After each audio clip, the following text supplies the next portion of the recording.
Hey everybody, this is Jim at SP500chart.com using time-honored techniques to understand modern markets, featuring daily technical analysis videos of the S&P 500 index.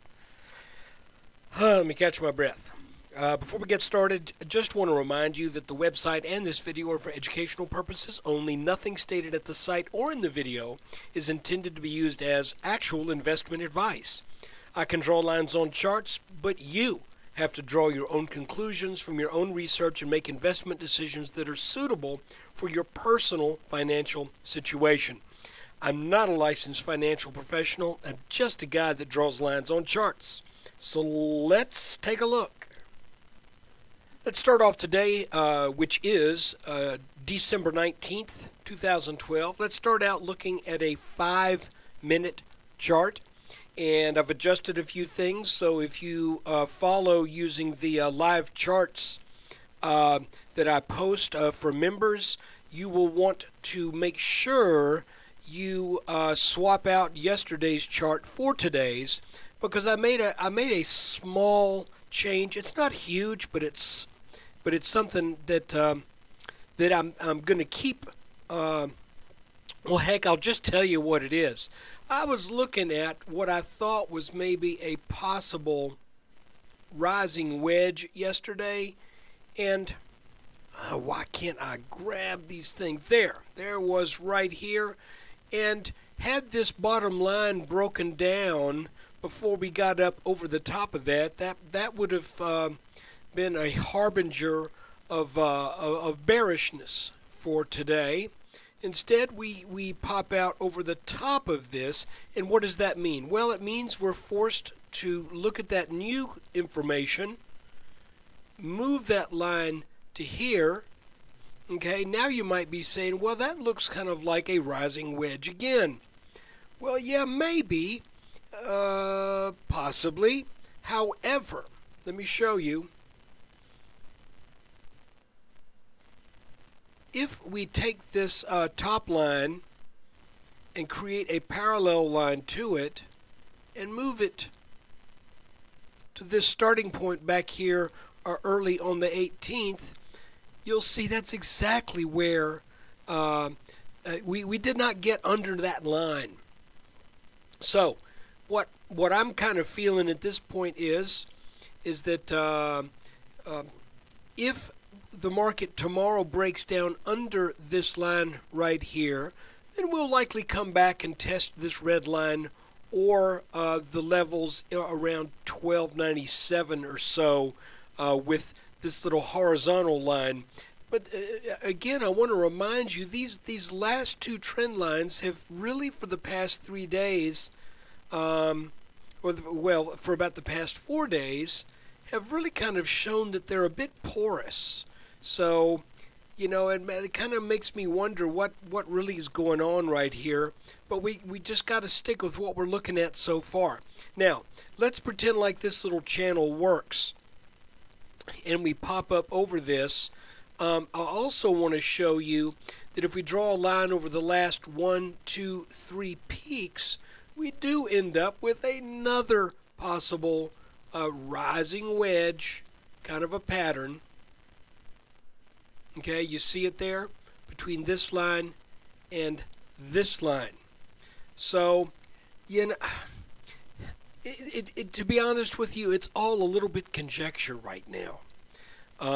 All that we can really say with reasonable certainty is that this red line right here should represent resistance, that this blue line should represent strong resistance, and if we get up there into this area and we start to see signs of a reversal up in the 1330s, then I would have a tendency to put some stock in that. I mean, no, that was a poor choice of words, but I would have a tendency to think that I'm expecting something to happen up here that it is at least going to turn the markets down short term, at the least. And I think that's a reasonable expectation.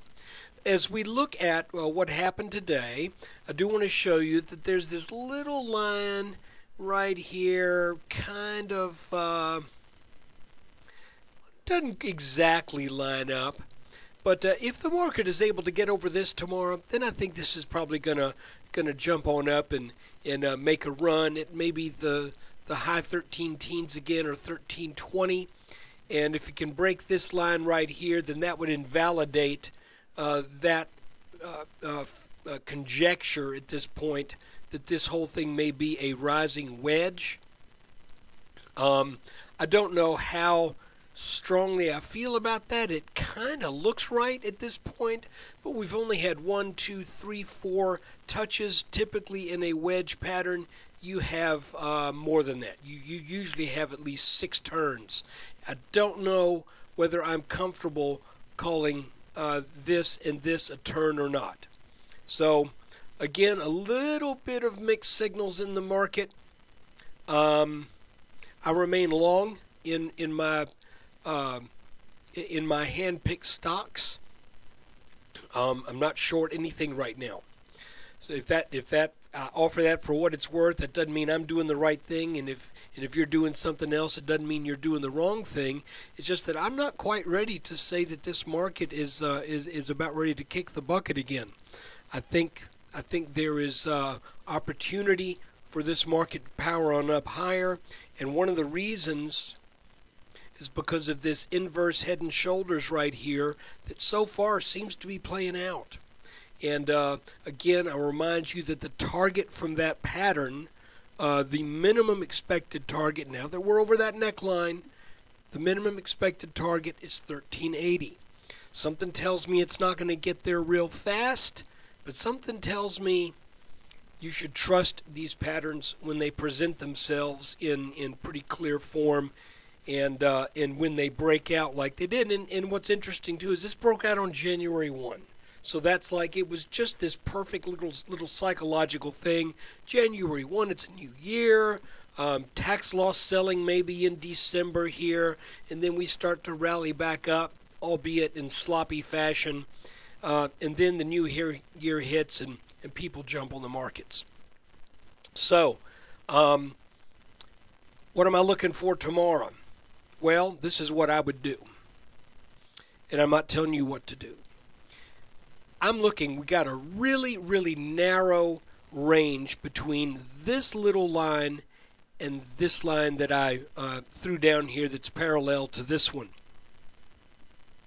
What I would do is, if we get up over this line, I would probably just stand pat with what I got.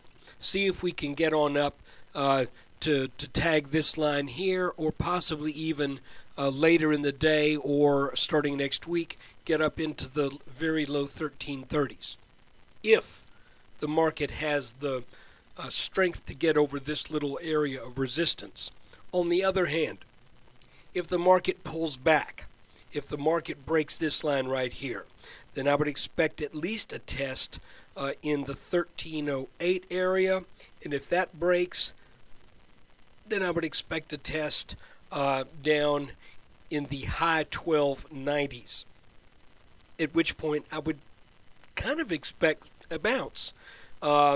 If it weren't for the fact that this line right here didn't work for 2 days on the 17th and the 18th. It sure held the markets back on 3 occasions back earlier in the month.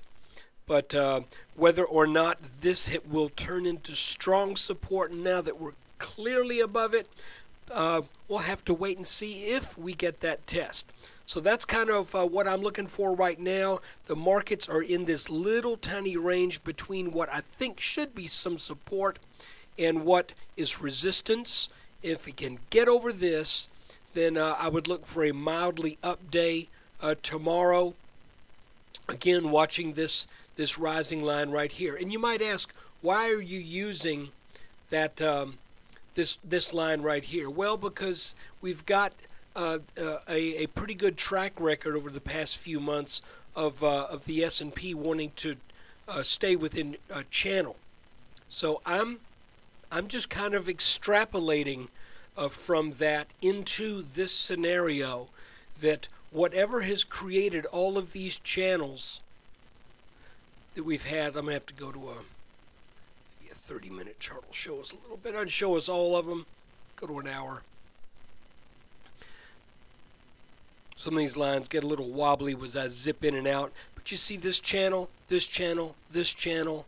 And if I move this over here, now we've got this channel. Then we came down. Now it looks like we're in another little channel. And I'll remind you too that when we were following this on a 5-minute chart, we were finding little channels in through here, kind of like what we're looking at presently. So that is the update for today. I'm just kind of hanging with it, waiting for a little bit clearer signal of a top. Then we should know a little bit better what the market may be getting ready to serve up to us. One thing I want to mention again, that this pattern, this inverse head and shoulders, has a target of 1380. If it makes that, it's got to break through some pretty strong and what I think is some long-term resistance. So if it is able to make that mark, we may have to take a step back and reassess the overall market health in the long-term analysis. Because if we get over this blue line right here and make it up to 1380, that may have some implications that that may help us get a feel for what the market may be giving us for the rest of 2012. So look, thanks for watching the video. And thanks to those of you who subscribe. I appreciate it very much. If you're not a subscriber, how much does it cost? Well, $4.95 for a 2-week trial. Then after that, it costs you less than a cheap cup of coffee out of a vending machine, okay, per month. So $19.95 per month. And for right now, I'm keeping the yearly deal up there that's discounted. I'm going to discontinue that in a bit. So if you're interested in this on a little bit longer term basis, you might want to take advantage of that. I don't think I'm going to let that offer stand much longer than another 30 days or so. So look, take care. I appreciate you watching, and I wish you well.